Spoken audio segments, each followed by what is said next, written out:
శుక్లాంబరధరం విష్ణుం శశివర్ణం చతుర్భుజం ప్రసన్నవదనం ధ్యాయేత్ సర్వవిఘ్నోపశాంతయే అగజానన పద్మార్కం గజానన మహర్నిశం అనేకదంతం భక్తానాం ఏకదంతముపాస్మహే గురు బ్రహ్మ గురుర్విష్ణుః గురుదేవో మహేశ్వరః గురుర్ సాక్షాత్ పరబ్రహ్మ తస్మై శ్రీ గురవే నమః. శ్రోతలకు నమస్కారం. ఇప్పుడు మీరు ఈ ధారావాహిక ద్వారా వినబోయేది ఒక అవధూత చరిత్ర. 3 పదుల వయసులోనే ముక్కంటిని చేరిన ఒక మహా తపస్వి చరిత్ర. బీడుబారిపోయి మరుగున పడిపోయిన ఒక స్వయంభూ దత్తక్షేత్రాన్ని వారి అచంచల తపశ్శక్తితో తిరిగి ఉనికిలోకి తీసుకొచ్చిన ఒక అనన్య సాధకుని చరిత్ర. ఆ చరిత్ర మరెవరిదో కాదు, మన ముగిలిచెల్ల అవధూత శ్రీ దత్తాత్రేయ స్వామివారి చరిత్ర.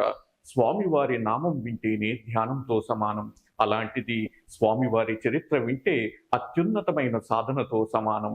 ఎలా అయితే శ్రీరాముల వారు పేరు రాయగానే నీటిలో ఉన్న బండరాల్లో సైతం ఆవర్తనం చెంది పైకి తేలియాడాయో, అలానే మన ముగిలిచెల్ల అవధూత శ్రీ దత్తాత్రేయ స్వామివారి చరిత్ర వింటే భవందాల్లో మునిగిపోయిన మన మనసులన్నీ కూడా ఆవర్తనం చెంది ఆ పరమాత్మకి చేరువవుతాయని అనుకోవడంలో ఎటువంటి సందేహం లేదు.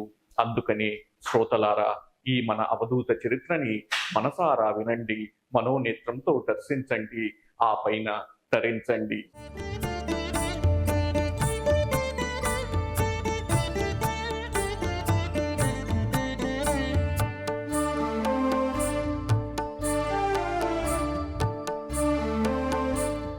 శ్రీ దత్తాత్రేయ స్వామి వారు వారి స్వగృహం నుంచి మాలకొండ వెళ్ళిపోయిన తర్వాత శ్రీధర్రావు దంపతులు మళ్ళీ ఆలోచనలో పడ్డారు. శ్రీ స్వామివారు సాధన చేసుకోవడానికి స్థలం అడిగారు. ఆర్థికంగా కొంచెం భారమైన దానికి శ్రీధర్రావు దంపతులు ఒప్పుకొని ఒక స్థలాన్ని చూపించారు. అటుపైన శ్రీ స్వామివారు అక్కడ ఒక బావిని నిర్మించమన్నారు. కొంచెం భారమైనా కానీ శ్రీధర్రావు దంపతులు ఆ పనిని ఒప్పుకున్నారు. కానీ అక్కడ సాధన కోసం శ్రీ స్వామివారు శ్రీధర్రావు దంపతులని ఆశ్రమాన్ని నిర్మించమంటే మాత్రం వారికి అది తలకు మించిన భారం అవుతుందని ఆందోళన పడ్డారు. అటుపైన శనివారం శ్రీధర్రావు దంపతులు శ్రీ స్వామివారి దగ్గరకు వెళ్ళినప్పుడు నిర్మల ప్రభావతి గారు, నాయన, నువ్వు సర్వపరిత్యాగివి, సాధన చేసుకుంటున్నావు, అటువంటి నీకు మా స్థలం ఎందుకు కావలసి వచ్చింది? ఆశకు ఇది మొదటి మెట్టు కాదా అని అడిగారు. వెంటనే శ్రీ దత్తాత్రేయ స్వామి వారు ప్రసన్నంగా చూస్తూ, అమ్మా, నేనేదో చేసేది సామాన్యమైన సాధనే అయితే ముక్కు మూసుకొని ఎక్కడైనా చేయొచ్చు, కానీ మోక్షాన్ని సాధించాలంటే మాత్రం దానికి ఒక దివ్య స్థలం కావాలి. అటువంటి స్థలం నా సాధనకు బలం చేకూరుస్తుంది. సరే, అటువంటి స్థలాన్ని నేను మా కుటుంబీకులని అడిగి తీసుకోవచ్చు, వాళ్ళు కూడా కాదనరు. కానీ నేను మోక్ష సాధన కోసం సాధన చేసిన స్థలం తరువాత ఒక గొప్ప క్షేత్రంగా మారుతుంది. అప్పుడు నా కుటుంబీకులు ఆ క్షేత్రం మీద వారికే సర్వ హక్కులు ఉన్నాయని చెప్పి భక్తులని ఇబ్బందులకు గురి చేయవచ్చు. అందుకని మీ దగ్గర నేను స్థలం తీసుకున్నాను. అలా జరిగితే నాది అంటూ ఏదీ ఉండదు అని అన్నారు. ఆ తరువాత శ్రీధర్రావు గారు వారు ఇలా తమని ఆశ్రమం నిర్మించమంటే తమకి ఆర్థికంగా భారం అవుతుందని చెప్పి శ్రీ దత్తాత్రేయ స్వామి వారితో విన్నవించుకున్నారు. అప్పుడు శ్రీ దత్తాత్రేయ స్వామి వారు, మీరు ఆందోళన పడకండి, నేను మీ బిడ్డలాంటి వాడిని, ఆశ్రమ నిర్మాణకర్తలు వేరే వారు ఉన్నారు, వారే మిమ్మల్ని వచ్చి కలుసుకుంటారు. సరే, ఇంకా సాయంత్రం అవుతోంది, వెళ్ళి రండి, శుభం జరుగుతుంది అని చెప్పి పంపించి వేశారు. ఆ పక్క రోజైన ఆదివారం నాడు సాయంత్రం 4 గంటల సమయంలో శ్రీధర్రావు గారి దంపతుల ఇంటికి గొట్టిగుండాల వ్యాస్తవ్యులైన శ్రీ మీరాశెట్టి గారు వచ్చారు. అప్పుడు శ్రీధర్రావు గారు మీరాశెట్టి గారు ఎందుకు వచ్చారు అని అడగగా, మీరాశెట్టి గారు ఇలా వారికి శ్రీ దత్తాత్రేయ స్వామి వారు స్వప్న సాక్షాత్కారం ఇచ్చి ఆశ్రమాన్ని నిర్మించమని ఆదేశించినట్టు వారితో తెలిపారు. వింటున్న శ్రీధర్రావు దంపతులకి ఎంతో ఆశ్చర్యం వేసింది. శ్రీ దత్తాత్రేయ స్వామి వారు మాలకొండ నుంచి ఒక్క అడుగు కూడా వేయకుండానే ఆశ్రమ నిర్మాణకర్తకు వారి సందేశాన్ని తెలిపారు. ఇక సోమవారం నాడు మీరాశెట్టి గారు మరియు శ్రీధర్రావు దంపతులు మాలకొండ మీద శ్రీ దత్తాత్రేయ స్వామి వారిని కలుసుకున్నారు. అప్పుడు శ్రీ దత్తాత్రేయ స్వామి వారు మీరాశెట్టి గారి కేసి చూస్తూ, మీరాశెట్టి గారు నిస్వార్థంగా నిర్మల చిత్తంతో ఆశ్రమాన్ని నిర్మించండి, మీకు ఎంతో మేలు జరుగుతుంది అని అన్నారు. అప్పుడు మీరాశెట్టి గారు, తప్పకుండా స్వామి, నాకు తెలిసిన ఒక పండితుడిని కలిసి వాస్తు ప్రకారంగా భవనాన్ని ఎలా నిర్మించాలి అని తెలుసుకొని ఆ తరువాత మంచి ముహూర్తం పెట్టుకొని ఆశ్రమ నిర్మాణ పనిని మొదలు పెడతాము అని అన్నారు. దానికి ప్రసన్నంగా నవ్వి శ్రీ దత్తాత్రేయ స్వామి వారు ఆశ్రమ నిర్మాణం ఎలా జరగాలి అని ఒక కాగితం మీద రాసిచ్చి అలానే మంచి ముహూర్తాన్ని సైతం సూచించారు. అటుపైన మీరాశెట్టి గారితో, మీరాశెట్టి గారు, మీరు ఈ ముహూర్తానికి ఆశ్రమ నిర్మాణాన్ని మొదలు పెట్టండి, అంతా మంచి జరుగుతుంది అని శ్రీధర్రావు దంపతుల కేసి తిరిగి, చూడండి, మీ దంపతులు మరియు మీరాశెట్టి గారు ఇప్పుడు చేస్తున్నది లోకోపకారమైన ఒక కార్యక్రమాన్ని, దానిని నిస్వార్థంగా చెయ్యండి, మీ అందరికీ కూడా శుభం జరుగుతుంది అని ఆశీర్వదించి పంపించి వేశారు. అటుపైన మీరాశెట్టి గారు శ్రీధర్రావు దంపతుల దగ్గర సెలవు తీసుకొని వారి స్వగ్రామానికి తిరిగి వెళ్ళిపోయారు.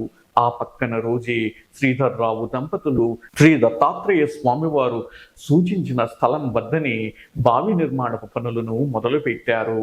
మనం మాట్లాడుకుంటోంది 1972 నాటి సంగతులు.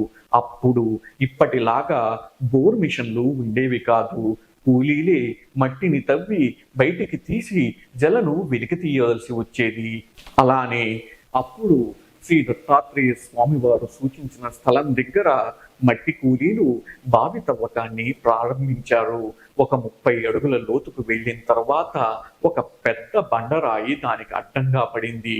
ఆ బండరాయి మందుగుండు వేసి పేల్చినా కానీ దాని అడ్డం పోయేటట్లు లేదు అని చెప్పి ఇక బావి తవ్వడం అసాధ్యమని తేల్చేసి పనిముట్లని సైతం శ్రీధర్రావు దంపతుల ఇంటి వద్దనే వదిలేసి ఆ మట్టి కూలీలు వెళ్ళిపోయారు. తదుపరి రోజు ఉదయాన్న శ్రీధర్రావు దంపతులు వారి బంధువుల ఇంట ఒక కార్యక్రమానికి హాజరు కావలసి వచ్చింది. కార్యక్రమంలో ఉన్నా కానీ ఆ దంపతులకి ఆ బావి తవ్వకం మీదే మనసంతా లగ్నమయ్యింది.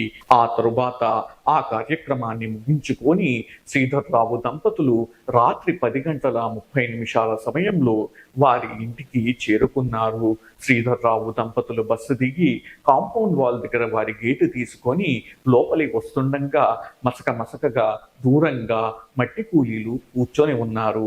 శ్రీధర్రావు దంపతులు ఇంటి లోపలికి వెళ్ళగానే వారి తల్లిగారైన సత్యనారాయణమ్మ గారు, రా శ్రీధర, నీ కోసం సాయంత్రం నుంచి వేచి చూస్తున్నారు వీళ్ళంతా అని చెప్పారు. అప్పుడు ఆ మట్టి కూలీలలో ఒకతను లేచి నిల్చొని, అయ్యా, ఈ రోజు పొద్దున ఎందుకైనా మరొక్కసారి ప్రయత్నం చేద్దామని ఆ బండ మీద ఒక దెబ్బ వేశాము, అంతే, నీళ్లు ఉబికి పైకి వచ్చాయి, చల్లగా తియ్యగా కొబ్బరి నీళ్ళలాగా ఉన్నాయి స్వామి, ఇదిగో మీరొక్కసారి రుచి చూస్తారని మీ దంపతుల కోసం ఇలా సీసాలో తీసుకొని వచ్చాను అన్నారు. ఆ మాటలు వింటున్న శ్రీధర్రావు దంపతులకి శ్రీ స్వామివారు చెప్పినట్టుగా పాతాళగంగ కూడా పైకి వచ్చింది అని స్ఫురించింది. అంతే, అక్కడి నుంచే మన శ్రీ దత్తాత్రేయ స్వామి వారికి వారి నమస్కారాలు తెలుపుకున్నారు. అటు తరువాత నిర్మల ప్రభావతి గారు ఆ నీళ్లతో పొంగలి చేసి దాన్ని ఆ లక్ష్మీ నారసింహులకి నైవేద్యంగా ఇచ్చారు. అటుపైన శ్రీధర్రావు దంపతులు ఆశ్రమ నిర్మాణ స్థలం వద్ద బావిలో నీళ్లు పడ్డాయని చెప్పి శ్రీ దత్తాత్రేయ స్వామి వారికి మరియు ఆశ్రమ నిర్మాణకర్త అయిన మీరాశెట్టి గారికి చేరవేశారు. ఆ విషయం విన్న మీరాశెట్టి గారు ఇక ఆశ్రమ నిర్మాణం మొదలు పెట్టవచ్చని భావించి శ్రీ స్వామివారు సూచించిన ముహూర్తానికి మీరాశెట్టి గారు, వారి బంధువులు మరియు శ్రీధర్రావు దంపతుల సమక్షంలో ఆశ్రమ నిర్మాణాన్ని ప్రారంభించారు. అప్పుడు అన్ని అవాంతరాలను దాటుకొని నిర్మింపబడ్డ ఆ బావి ఇప్పుడు మన దత్తక్షేత్రంలో శ్రీదత్త తీర్థంగా అలరాలుతున్నది. అంతేకాదు, అందులోని నీళ్లు శ్రీ స్వామివారి కైంకర్యాలకు వినియోగిస్తారు. అంతేకాదు, ఆ నీళ్లని ఎంతో మంది భక్తులు ఆ దత్తాత్రేయ స్వామి వారి ప్రసాదంగా భావించి వారికి శరీరంలో ఎక్కడైతే బాధలు ఉన్నాయో ఆ ప్రదేశంలో ఆ నీళ్లను చల్లుకుంటారు. ఇక మళ్ళీ మనం శ్రీ దత్తాత్రేయ స్వామి వారి జీవనయానంలోకి వస్తే, ఆశ్రమ నిర్మాణం మొదలైన తర్వాత మీరాశెట్టి దంపతులు గొట్టిగుండాల నుంచి వారంలో 2 సార్లు నడుచుకుంటూ వచ్చి, అంటే సుమారు 15 కిలోమీటర్లు నడుచుకుంటూ వచ్చి ఆ దంపతులు ఆశ్రమ నిర్మాణాన్ని పర్యవేక్షించేవారు. మిగతా రోజులలో శ్రీధర్రావు దంపతులు ఆ ఆశ్రమ నిర్మాణాన్ని పర్యవేక్షించేవారు. అంతేకాదు శ్రీధర్రావు దంపతులు ఎప్పటికప్పుడు ఆ మాల్యాద్రి మీద శ్రీ దత్తాత్రేయ స్వామి వారికి ఆశ్రమ నిర్మాణం యొక్క పురోగతిని తెలుపుతూ వస్తుండేవారు. ఆశ్రమ నిర్మాణ స్థలం వద్ద పునాదులు తీయబడ్డాయి, నేల చదును చేశారు. అలాంటి సమయంలో శ్రీధర్రావు దంపతులకి శ్రీ దత్తాత్రేయ స్వామి వారిని కలుసుకోవాలని మాలకొండ నుంచి కబురు వచ్చింది. వెంటనే శ్రీధర్రావు దంపతులు హుటాహుటిన బయలుదేరి మాల్యాద్రి పైన శ్రీ దత్తాత్రేయ స్వామి వారిని కలుసుకున్నారు. శ్రీ దత్తాత్రేయ స్వామి వారు ఆ దంపతులను చూసి ఆశీర్వదించి, శ్రీధర్రావు గారు, ఆశ్రమ నిర్మాణం ఎంతవరకు వచ్చింది అని అడిగారు. దానితో స్థిమితపడ్డ శ్రీధర్రావు గారు, ఈ విషయం అడగడానిక స్వామి మమ్మల్ని అంత తొందరగా కబురు పెట్టి మరీ పిలిపించారు? సరే, ఆశ్రమ నిర్మాణం చాలా చురుగ్గా సాగుతోంది, నేల చదును చేశారు, పునాదులు కూడా తీశారు అని అన్నారు. అప్పుడు శ్రీ దత్తాత్రేయ స్వామి వారు ప్రసన్నంగా ఆ దంపతుల కేసి చూసి, ఆశ్రమ నిర్మాణం అయితే బాగా సాగుతోందన్నమాట. ఇప్పుడు నేను మీతో పాటు మీ ఇంటికి వచ్చి ఆశ్రమ నిర్మాణాన్ని నేనే ప్రత్యక్షంగా పర్యవేక్షిస్తాను అని అన్నారు. అంటే శ్రీధర్రావు దంపతులకి అప్పుడు ఏమనాలో కూడా పాలుపోలేదు. ఎందుకంటే ఆశ్రమ నిర్మాణం పూర్తి కావడానికి 4 నుంచి 5 నెలల వరకు సమయం పడుతుంది.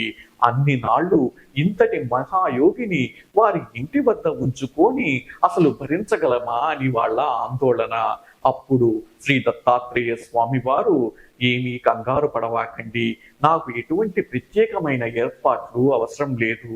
చెప్పాను కదా, ఈశ్వరాజ్ఞ, ఇక్కడ నేను ఇంకా ఉండలేను, అందుకనే మీ ఇంటికి వస్తున్నాను అని చెప్పి గబగబా ముందుకు సాగారు. ఇక చేసేది ఏమీ లేక ఆ దంపతులు ఆ లక్ష్మీనారసింహునిపైనే భారం వేసి శ్రీ స్వామివారితో సహా మాలకొండ మీద నుంచి కిందకి రావడం ప్రారంభించారు. ఆ మెట్లు అన్నీ దిగి ఆ తరువాత శ్రీ దత్తాత్రేయ స్వామి వారు మాలకొండ మీద మెట్లని దిగి వస్తూ చివరి మెట్టు నుంచి మాలకొండ కిందకు అడుగు మోపారు. అంతే, అన్ని నాళ్లుగా పరమాత్మ గురించి పరితపిస్తూ ఈ కొండల్లో సాధన చేసి ఇక మళ్ళీ ఈ కొండ మీదకు సాధన నిమిత్తం శ్రీ దత్తాత్రేయ స్వామి వారు తిరిగి రాడని తెలిసిన పార్వతీదేవి మరియు లక్ష్మీదేవి ఎంతో బాధపడుతూ ఉంటే, అయ్యవారులిద్దరూ బాధపడకండి, మనకి ఇంకా చేరువ కావడానికి అతను కొంచెం దూరం వెళ్తున్నాడు, ఇంకొంచెం సమయం ఆగితే ఇక శాశ్వతంగా మనతోనే ఉంటాడు అని ఓదార్చి ఉంటారు.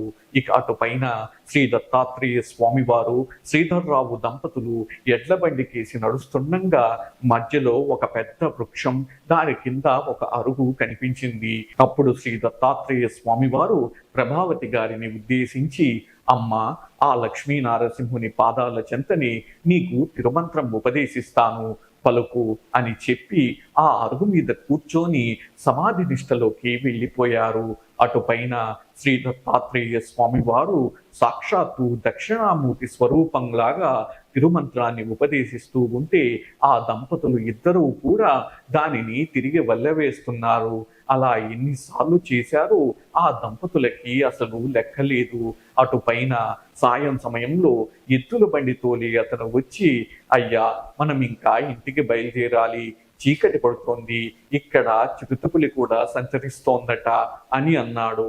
అప్పుడు శ్రీ దత్తాత్రేయ స్వామి వారు ఆ దంపతులను ఉద్దేశించి, నిజమే, ఆలస్యం అవుతోంది, బయలుదేరుదాం పదండి అని చెప్పి శ్రీధర్రావు దంపతులతో సహా ముగిలిచెర్లలోని వారి ఇంటికి వచ్చారు. శ్రీధర్రావు దంపతులు శ్రీ స్వామి వారికి ధ్యానం మరియు ఆవాస నిమిత్తం ఒక గదిని కేటాయించారు. శ్రీ స్వామివారు అప్పటికే ఆలస్యమైంది కనుక ఒక గ్లాసుడు పాలు మాత్రం తీసుకొని వారి గదిలోకి వెళ్ళి తిరిగి ధ్యానంలోకి వెళ్ళిపోయారు. పక్క రోజు ఉదయం 4 గంటలకల్లా శ్రీ స్వామివారి లేచి ఆ మంచులో మంచి కీర్తనలు పాడుతూ శ్రీధర్రావు దంపతుల ఇంటి ఆవరణలో తిరుగాడుతున్నారు. ఆ శ్రావ్యమైన గొంతులో నుంచి వచ్చిన మధుర కీర్తనలను విన్న శ్రీధర్రావు దంపతులు మరియు శ్రీధర్రావు గారి తల్లిగారైన సత్యనారాయణమ్మ గారు ఇంకా వారి 2వ కుమారుడైన నాగేంద్ర ప్రసాద్ గారు ఎంతటి అదృష్టవంతులో కదా. అటుపైన ముగిలిచెల్ల అనేది చాలా కుగ్రామం కనుక శ్రీ దత్తాత్రేయ స్వామివారు శ్రీధర్రావు దంపతుల ఇంట అడుగు పెట్టి ఆవాసం ఉంటున్నారనే విషయం దావాగ్నిలా పాగిపోయింది. ఇంకా అంతే, ముగిలిచెల్ల గ్రామస్తులందరూ శ్రీధర్రావు గారి ఇంటి కాంపౌండ్ దగ్గర నిల్చొని శ్రీ దత్తాత్రేయ స్వామివారిని చూడడానికి ప్రయత్నించసాగారు.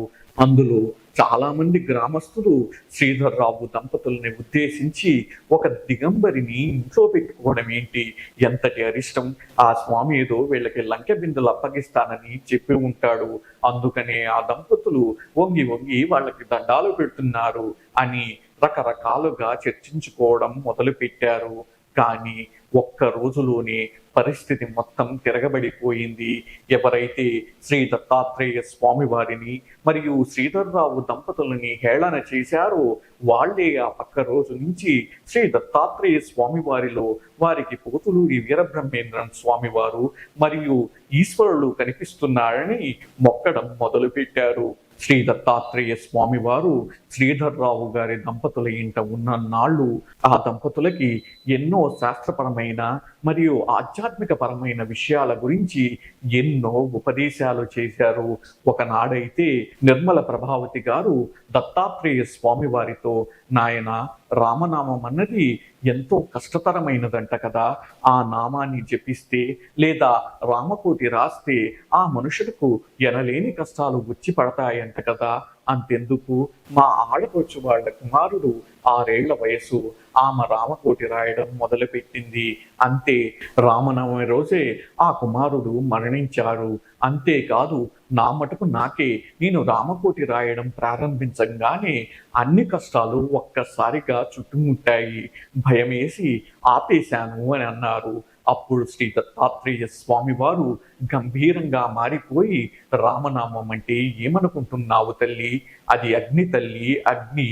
అందరూ అనంతుడై అరూపి అయిన ఆ పరమాత్మని అందుకోలేరు. అందుకనే మానవులు పూజించే విధంగా ఒక నామాన్ని, అలానే అర్చించే విధంగా ఒక రూపాన్ని శ్రీరాముని రూపంలో ఆ శ్రీమన్నారాయణులు వారు అందించారు. రామనామం జపిస్తే కష్టాలా? అవి కష్టాలు కాదు తల్లి.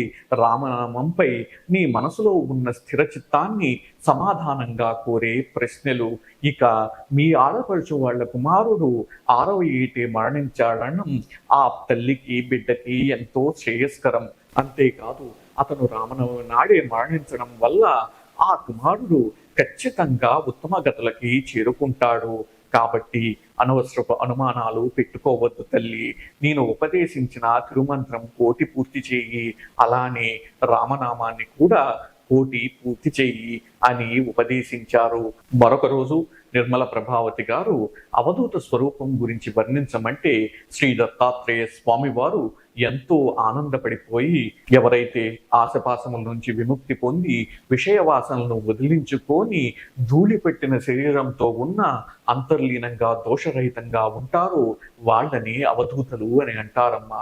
వాళ్ళెప్పుడు ఆ పరమాత్మ గురించి వారిలో వారు తాదాత్మ్యత చెందుతూ ఉంటారు. త్రిమూర్తి దత్తాత్రేయుడు అవధూత స్వరూపానికి గురువు లాంటి వారు.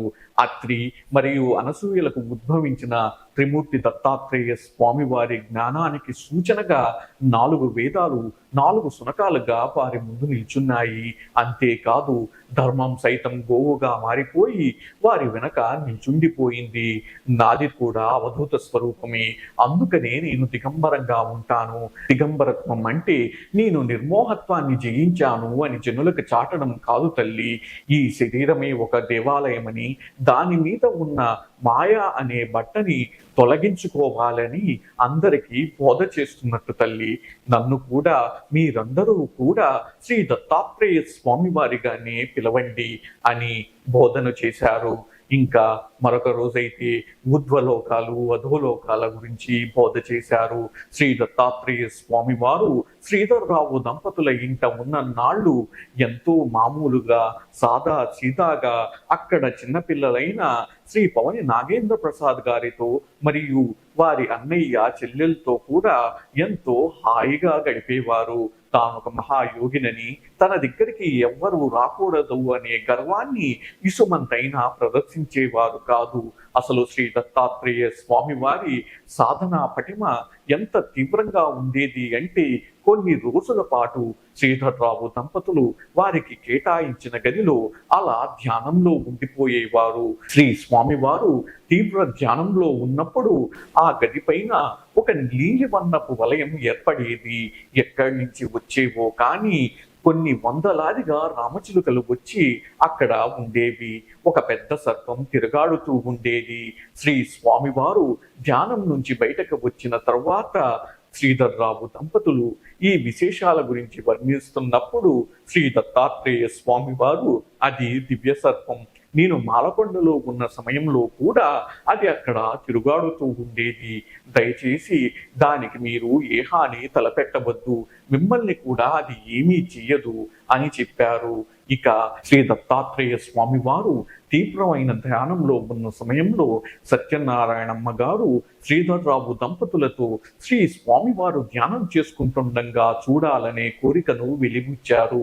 అదేవిధంగా శ్రీధర్రావు దంపతులు సత్యనారాయణమ్మ గారు శ్రీ స్వామివారు ధ్యానం చేసుకుంటున్న సమయంలో బయట కిటికీలో నుంచి శ్రీ దత్తాత్రేయ స్వామివారి సాక్షాత్కారాన్ని ఇప్పించారు. అప్పుడు సత్యనారాయణమ్మ గారు శ్రీధర్రావు దంపతుల్ని ఉద్దేశి, అతను సామాన్యుడు కాదమ్మా, మహాయోగి. అట్లాంటి యోగికి మనం ఆతిథ్యం ఇస్తున్నామంటే కేవలం మన పూర్వజన్మ సుకృతం అనుకోవాలి అని నమస్కరించుకున్నారు. అటుపైన శ్రీ దత్తాత్రేయ స్వామి వారిని ఒకరోజు పవని నిర్మల ప్రభావతి గారు ఒక కోరికని అడగగా శ్రీ దత్తాత్రేయ స్వామి వారు చిరునవ్వు నవ్వి ప్రసన్నంగా, తల్లి, ధనం అన్నది అవసరమే, కానీ వ్యామోహం కాకూడదు. అసలు అష్టైశ్వర్యాలంటే ఏమిటో తెలుసా తల్లి అని అడిగారు. అప్పుడు నిర్మల ప్రభావతి గారు, తెలుసు నాయన, ధనం, పాడి, పంట వగైరా అని అన్నారు. అప్పుడు శ్రీ దత్తాత్రేయ స్వామి వారు, ఆ వగైరా అంటే ఏమిటో ఎప్పుడైనా ఆలోచించావా తల్లి? నువ్వు ఒక గొప్ప కుటుంబంలో జన్మించావు, ఇటువంటి పరిస్థితుల్లో కూడా ఎంతో చదువుని చదివావు, నిన్ను అర్థం చేసుకునే భర్త నీకు జీవిత భాగస్వామిగా వచ్చాడు. అంతేకాదు గుణంలోనూ మరియు రూపులోనూ ఎంతో చక్కగా ఉండే సంతానం ఉన్నారు. నిత్యం అతిథులతో కళకళలాడిపోయే ఇల్లు, పాడి, పంట, ఇక నీకు దేవుడు ఇచ్చిన రచనా శక్తి, ఆయాచితంగా వచ్చిన వరం, వీటన్నిటిలో దేన్ని వదులుకుంటావో చెప్పు తల్లి, నువ్వు అడిగిన కోరికను నేను తీరుస్తాను అని అన్నారు. దానికి నిర్మల ప్రభావతి గారు, తేరుకొని, ఇంక నేను ప్రలోభపడను నాయన, నాకున్న అష్టైశ్వర్యాలనే నేను అనుభవిస్తుంటాను, దానికి దేవుడికి ఎంతో కృతజ్ఞతతో ఉంటాను అని చెప్పారు. ఎంత తీవ్రంగా సాధన చేసేవారు బయటకు వచ్చినప్పుడు మాత్రం అంతే నిరాడంబరంగా ఉండేవారు. శ్రీధర్రావు దంపతుల యొక్క సంతానమైన పవని నాగేంద్ర ప్రసాద్ గారు మరియు వారి స్నేహితులతో శ్రీ స్వామివారు ఎంతో హాయిగా వ్యవహరించేవారు. శ్రీ స్వామివారు ఏదన్నా తింటున్నా కానీ శ్రీ పవని నాగేంద్ర ప్రసాద్ గారికి అందులో కొంత భాగం ఇచ్చి తినమనేవారు. నిజంగా శ్రీ స్వామివారి చేతుల మీదుగా ప్రసాదం అన్నుకున్న ప్రసాద్ గారు ఎంతటి అదృష్టవంతులో కల. ఇక శ్రీ స్వామివారు సత్యనారాయణమ్మ గారిని కలిసినప్పుడల్లా భగవన్నామం విడవకుండా స్మరించమని చెప్తుండేవారు. అటుపైన శ్రీధర్రావు దంపతులతో సత్యనారాయణమ్మ గారికి మరణం పెద్ద పులిలా పొంచి ఉంది అని, అందుకని ఎప్పుడు దైవనామస్మరణ చేసుకోమని చెప్పానని చెప్పారు. ఇలా ఒకరోజు శ్రీ స్వామివారు రాత్రి వరకు శ్రీధర్రావు కుటుంబీకులకు ఉపదేశం చేసి వారి ధ్యాన గదిలోకి వెళ్ళిపోయారు. పక్క రోజు ఉదయం 3 గంటల సమయంలో నిర్మల ప్రభావతి గారికి అమ్మ అమ్మ అని శ్రీ స్వామివారి స్వరంలో వినిపించింది. రాత్రి వరకు ఉపదేశాలు విన్నాను కదూ, ఇంకా అదే ఆలాపనలో ఉండి ఉంటానని నిర్మల ప్రభావతి గారు భావించారు. కానీ క్రమక్రమంగా ఆ అమ్మ అనే స్వరం హిచ్చు స్వరంలో రాసాగింది. అంతేకాదు తలుపుని సైతం ఎవరో తడుతున్నట్టు అనిపించింది. వెంటనే శ్రీధర్రావు గారు వెళ్ళి తలుపులు తీశారు. ఎదురుగా దైవ తేజస్సుతో ప్రశాంతంగా నిల్చున్న శ్రీ స్వామివారు. అప్పుడు శ్రీ స్వామివారిని చూసిన నిర్మల ప్రభావతి గారు, ఏం నాయన, ఏమన్నా కావాలా, ఈ సమయంలో తలుపు తట్టావు అని అన్నారు. దానికి శ్రీ దత్తాత్రేయ స్వామివారు, అవునమ్మా, ఈశ్వరాజ్ఞ అయ్యింది. నేను ఇంకా నా ఆశ్రమ నిర్మాణ స్థలం వద్దకు వెళ్ళి సాధన చెయ్యాలి. ఒక ఎద్దుల బండిని సిద్ధం చేస్తారా అని అడిగారు. అంటే వింటున్న ఆ దంపతులకి ఏం చేయాలో అర్థం కాలేదు. శ్రీధర్రావు గారైతే, స్వామి, అక్కడ ఆశ్రమం నిర్మించడానికి కనీసం ఒక 4 నుంచి 5 నెలల సమయం పడుతుంది. అంతేకాదు అక్కడ మీరు ఉండడానికి చిన్న పాక కూడా లేదు అని నచ్చజెప్పబోయారు. నిర్మల ప్రభావతి గారైతే కళ్ళకి నీళ్లు తెచ్చేసుకొని, ఏం నాయనా, అర్థం పర్థం లేని ప్రశ్నలను అడిగి నిన్నేమన్నా విసుగెత్తిచ్చామా, లేదా మాకు తెలియకుండా నీ పవిత్రతకు ఏదన్నా పొరపాటు జరిగిందా అని అడిగారు. వెంటనే శ్రీ దత్తాత్రేయ స్వామివారు ఒక నవ్వు నవ్వి, అయ్యో, అలాంటిది ఏమీ లేదమ్మా, మీ దంపతులు నా సాధనకు ఎంతో తోడ్పడుతున్నారు. చెప్పాను కదా, ఈశ్వరాజ్ఞ, వెళ్ళి తీరవలసిందే. శ్రీధర్రావు గారు, మీరంటున్న పాక రేపు వేయించండి, నేను మాత్రం ఇప్పుడు వెళ్ళి తీరవలసిందే. వీలైతే ఎద్దుల బండిని సిద్ధం చేయండి, లేదంటే మీకు తెలుసు కదా, నాకు నడక అలవాటే, నడుచుకుంటూ హాయిగా వెళ్ళిపోతాను అని అన్నారు. అప్పుడు శ్రీధర్రావు గారికి శ్రీ దత్తాత్రేయ స్వామివారు నిర్ణయం చేసుకున్నారనే విషయం బోధపడింది. వెంటనే నిర్మల ప్రభావతి గారిని పక్కకు తీసుకెళ్లి, ప్రభావతి, వారు ఇంకా ఆగరు, ఎవ్వరు చెప్పినా వినరు, నీవు అర్థం చేసుకో, స్వామివారిని సగౌరవంగా పంపించి వేద్దామని అన్నారు. అటుపైన నిర్మల ప్రభావతి గారు వెళ్ళి ఒక గ్లాసులో పాలు తీసుకువచ్చి శ్రీ దత్తాత్రేయ స్వామివారికి అందించారు. ఈ సమయంలో శ్రీధర్రావు గారు శ్రీ స్వామివారి ప్రయాణార్థమై ఒక ఎద్దుల బండిని సిద్ధం చేసి తయారుగా ఉంచారు. శ్రీ దత్తాత్రేయ స్వామివారు ఆ ఎద్దుల బండిలో కూర్చొని శ్రీధర్రావు దంపతుల ఇంటి నుంచి ఆశ్రమ నిర్మాణ స్థలం వద్దకు బయలుదేరారు.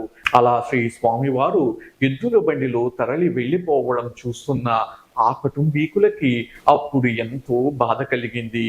ఎందుకంటే అటు పిదప ఆ ఇల్లు అంతటి పరమాత్మకి ఇప్పుడు ఆశ్రయం ఇవ్వలేదు. తల్లి, విను తల్లి, తరువాత ఎవ్వరూ చెప్పేవారు ఉండరు అని చెప్పి ఒక పసిపిల్లకు గోరు ముద్దలు తినిపిస్తున్నంత ప్రేమగా ఉపదేశాలు చేసి పరమాత్మ ఇంకెప్పుడు ఆ ఇంటిలో నడయాడలేదు. అంతేకాదు అంతటి మహాయోగి ఆ రావి మరియు పారిజాత చెట్లకు నీడలో ఎప్పుడూ కూర్చోలేదు. అందుకని ఏమో శ్రీధర్రావు కుటుంబీకులకి శ్రీ స్వామివారు వెళ్తూ ఉంటే ఒక మహా మేరు పర్వతం వెళ్ళిపోతున్నట్టు, వారంతా చాలా తేలికగా అయిపోతున్నట్టు అనిపించింది. శ్రీధర్రావు దంపతులకి ఆ రాత్రికి మళ్ళీ నిద్ర పట్టలేదు. పొద్దున 9 గంటలకు లేవంగానే వడివడిగా వారికి ఉన్న 2వ ఎద్దుల బండిలో పాకకు కావలసిన సరంజామా అంతా వేసి ఒక 2 కూలీలను సైతం ఆ ఎద్దుల బండితో శ్రీ స్వామివారికి పాక నిర్మించడానికి పంపించారు. అంతేకాదు ఆ దంపతులు సైతం కాలినడకనే శ్రీ స్వామివారి ఆశ్రమ నిర్మాణ స్థలం వద్దకు చేరుకున్నారు. శ్రీ స్వామివారి ఆశ్రమ నిర్మాణ స్థలం వద్దకు చేరుకునేసరికి శ్రీ దత్తాత్రేయ స్వామివారు ఏ ఎద్దుల బండిలో అయితే వారి ఆశ్రమ నిర్మాణ స్థలం వద్దకు వచ్చారో అదే ఎద్దుల బండిలోనే సమాధి నిష్టలోకి వెళ్ళిపోయి ధ్యానం చేసుకోసాగారు. చూస్తున్న దంపతులకి ఏమీ అర్థం కాలేదు.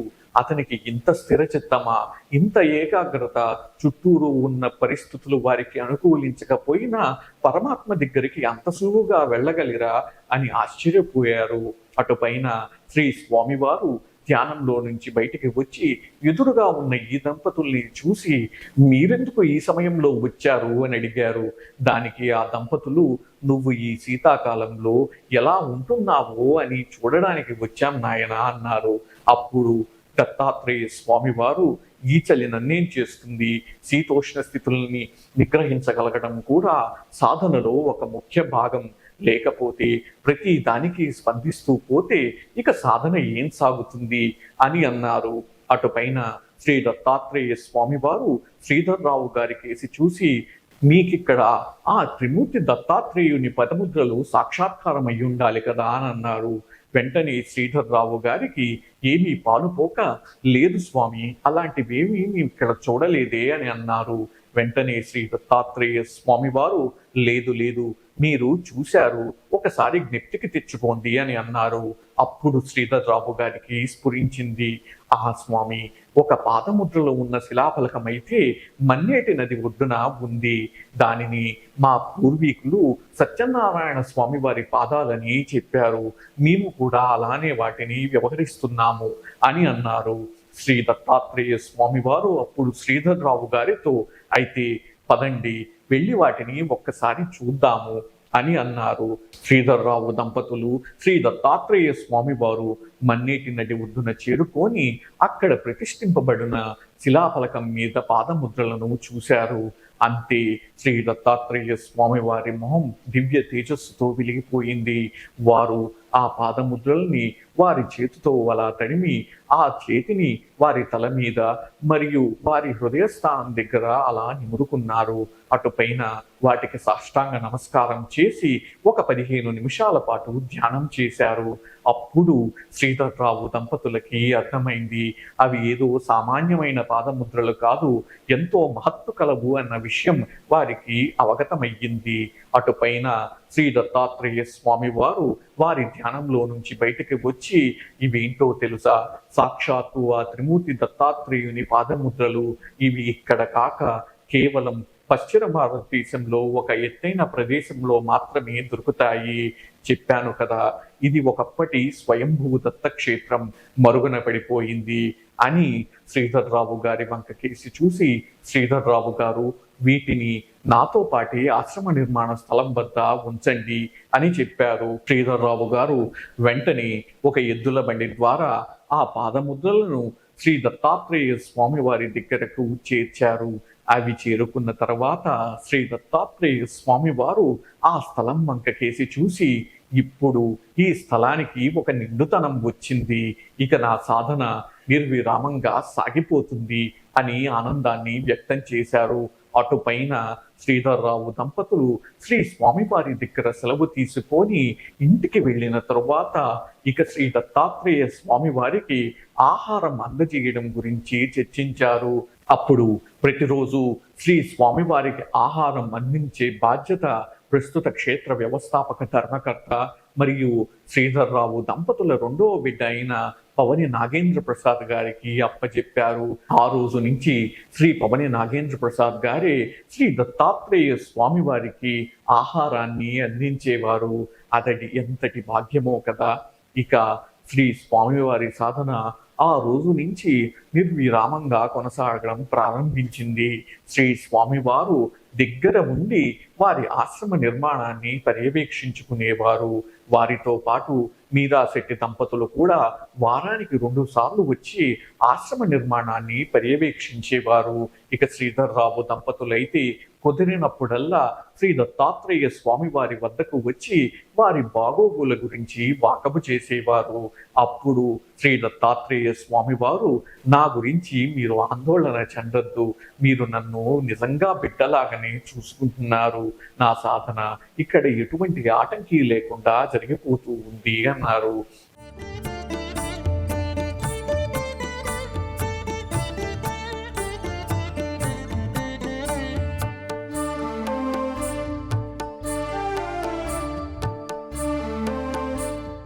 ఇక మన మొగిలిచర్ల అవధూత శ్రీ దత్తాత్రేయ స్వామి వారి చరిత్రలో తదుపరి వృత్తాంతాలన్నింటినీ వచ్చే ఉపాఖ్యానంలో తెలుసుకుందాము. అంతేకాదు, ఇంతటి మహిమాన్విత సాధకులైన మన మొగిలిచర్ల అవధూత శ్రీ దత్తాత్రేయ స్వామి వారి మందిరాన్ని మీరందరూ ప్రత్యక్షంగా దర్శించి తరించాలని నా వ్యక్తిగత విన్నపం. అందుకొరకు అంతవరకు మరియు అటు పైన సర్వం శ్రీ దత్తకృప. ధన్యోస్మి.